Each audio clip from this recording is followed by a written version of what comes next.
Članovi pokreta Dveri su tokom prepodneva delili propagandni materijal i razgovarali sa građanima Bora na štandu koji je bio postavljen u glavnoj ulici kod kluba penzionera u Boru.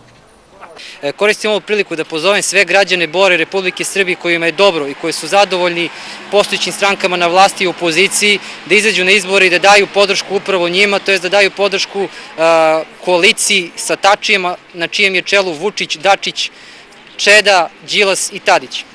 Također, sa druge strane, pozivam sve ono obespravljanje građane Srbije kojima je muka ovog stranačkog pljačkaškog sistema u posljednjih 20 godina.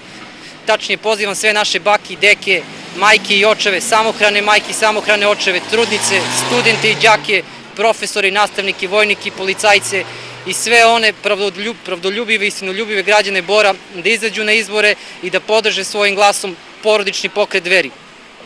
Ono što bih želeo da naglasim da za pokret Dveri cenzus nije problem, Dveri su na dvocifrenom rezultatu i da jedino ono što može da spreči pokret Dveri je izborna krađa. Pokret Dveri na lokalnom nivou izlazi pod brojem 5 kao Vladan Glišić, a na republičkom nivou pod brojem 9 Boško Obradović, tačnije izlazimo kao grupa nezadovoljnih građana.